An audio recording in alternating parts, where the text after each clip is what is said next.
সকলকে জানাই নমস্কার, সকলকে স্বাগত আমার নতুন ভিডিওতে। আশা করছি আপনারা সবাই ভালো আছেন এবং আমিও অনেক ভালো আছি। আজ সকালবেলায় উঠে থেকেই দেখছি যে মাসি এবং দিদারা সবাই মিলে সকালের যে খাওয়া দাওয়া এবং দুপুরের খাওয়া দাওয়া সেই তোড়জোড় লাগিয়েছে এবং মামনি আর এই যে দিদিভাইটা আছে, এই দিদিভাইটা মিলে দুজনে পুজোর জোগাড়জান্তি করছে। সকাল 9টার মধ্যেই ঠাকুরমশাই বাড়ি চলে এসেছিল। আর এই যে আমাদের পুজোতে একটা কথা তোমাদের সাথে শেয়ার করাই হয়নি, ঢুলি বলা হয়, ঢাক বলা হয় না। ঢাকে আমি দেখিনি যে ঢাক এসেছিল বা কিছু, সেরকম কিছু হয়নি, ঢুলি এসেছিল। আর এখানে সমস্ত কিছু জোগাড়জান্তি হচ্ছে এখন। সকালবেলায় কি হয়েছে জানেন? সকালবেলায় হনুমান ঢুকেছিল আমাদের ঠাকুর ঘরে, মানে মায়ের আটনে যত ফল ছিল সবই সে খেয়ে নিয়েছে প্রায়। আর তার জন্যই আবার নতুন করে 16 কলা এবং সব কিছু যা যা লাগে সেগুলো নিয়ে আসা হলো। আপনারা যদি আমার ভিডিওটা ফেসবুক থেকে দেখেন তাহলে একটা ফলো, ইউটিউব থেকে দেখলে একটা লাইক কমেন্ট শেয়ার করতে একদম ভুলবেন না। আপনাদের লাইক কমেন্ট শেয়ারটার জন্যই আজকে এই ভিডিওটা পোস্ট করা। আশা করছি ভিডিওটা ভালো লাগবে, পুরোটা দেখুন, আপনাদের সকলের ভিডিওটা অবশ্যই ভালো লাগবে। আর এখানে পুজো অর্ধেক শেষ, আর শেষে যজ্ঞটা খুব ভালোই হয়েছে। আপনাদেরকে তো বলাই হয়নি যে আমাদের পুজোটা কিসের জন্য হয়। আসলে আমাদের বাড়িতে নাকি ঘন ঘন সাপ দেখা দিত। সেটাও যদিও অনেক বছর আগেকার কথা, মানে ঠাম্মিদের সময়ের কথা। ঠাম্মি বলছিল যে সাপ দেখা দিত এবং ঠাম্মিকে আর বাড়ির কোনো এক সদস্যকে যত সম্ভব সাপে কামড়ে দিয়েছিল।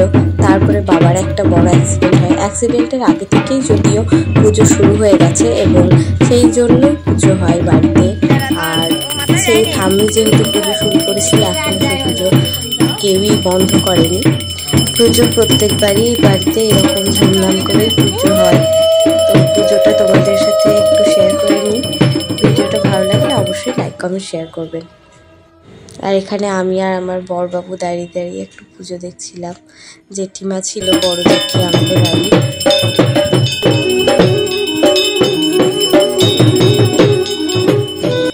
পুজো প্রায় শেষের দিকে, এখন সময় এসেছে খাওয়া দাওয়ার দিকে ধ্যান দেওয়ার।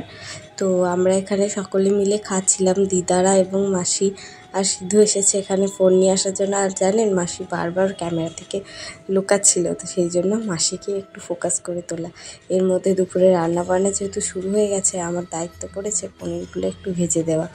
আর এখানে পাড়া কাকিমা আজকে আমাদের দুপুরে রান্নাটা করছে, খুব ভালোই রান্না করে, এটাতে কোনো সন্দেহ নেই। আপনারা পাড়া কাকিমাকে হয়তো আরও একভাবে চেনেন। আপনারা অনেকেই হয়তো ত্রিদীপ্তাকে চেনেন, যার ইউটিউব চ্যানেল আছে এবং ফেসবুকে ও ছোট ছোট কাজ করে, হাতের কাজ, খুব সুন্দর হাতের কাজ ওর। তো ওরই মা, হ্যাঁ, ত্রিদীপ্তা মণ্ডল, ও আমার ননদ হচ্ছে। তো ওরও একটা ছোট্ট ইউটিউব চ্যানেল আছে, আপনারা সকলে ওটাতেও সাপোর্ট করবেন, ওকেও সাপোর্ট করবেন।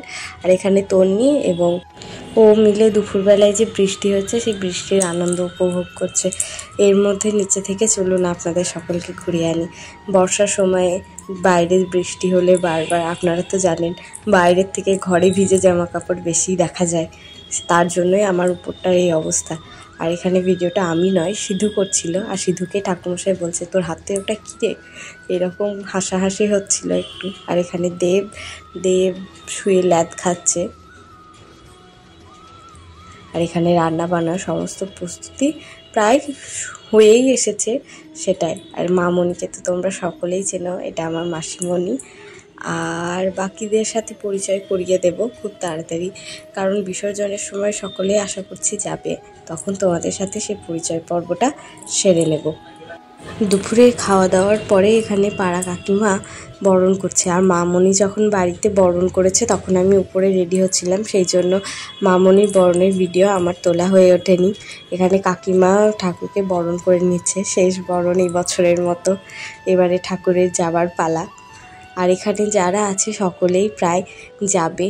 এর মধ্যে তোমরা ত্রিদীপ্তার দিদিভাই এবং পাড়া কাকিমাকে তো সকলেই চেনো, উনি আমার কাকিমা হচ্ছেন। তন্নি তো আছেই, তন্নি, সিধু, এদের সাথে তো আপনাদের আগেই পরিচয় হয়েছে। চলুন এবারে আস্তে আস্তে বেরোনো যাক।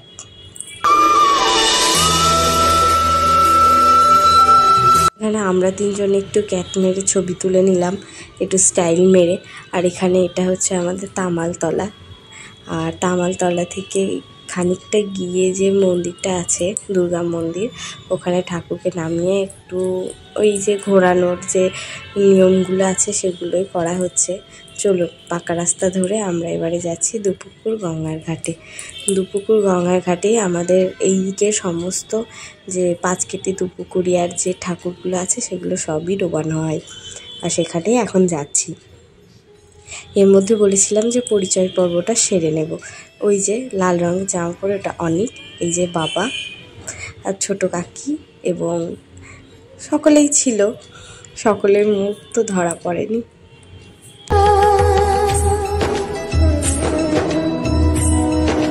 এবারে সেই সময় চলেই এসেছে যে সময়ে মাকে আমরা এবছরের মতো বিদায় জানিয়ে দেব, এবং আমরা পরের দিন সকালবেলাতেই কলকাতা চলে যাব।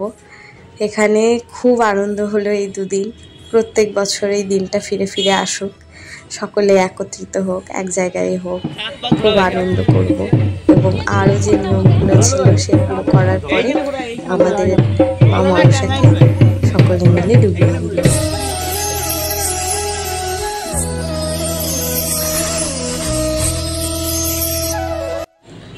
আজকের মতো এখানেই শেষ। দেখা হবে নতুন কোনো ভিডিও নিয়ে, নতুন কোনোভাবে। আপনাদের সকলের সাথে সকলের সাপোর্ট আমার অনেক প্রয়োজন। আশা করছি পাশে থাকবেন। এরকম ভিডিও আমি আরও পোস্ট করার সাহস আপনাদের থেকেই পাই। দেখা হবে পরের কোনো ভিডিওতে। আজকের মতো এখানেই শেষমেশ ওরা সবাই মিলে স্নান করে নিল, এবং আমাদের যে পূর্ণিমা পুজো মানে নারায়ণ পুজো হয়েছিল সেই পুজোর যে ঘট ছিল সেটাই শেষে আমরা সকলে মিলে ডুবিয়ে দেওয়ার পরে বাড়ি চলে এলাম। দেখা হবে পরের ভিডিওতে। আশা করছি ভালো আছেন, ভালো থাকবেন, সুস্থ থাকবেন। দেখা হবে নতুন কোনোভাবে নতুন কোনো ভিডিওতে। শেষমেশ সবাই মিলে একটা ফ্যামিলি পিক তুলে নেওয়ার পরে টুকটুক করে বাড়ি চলে এলাম।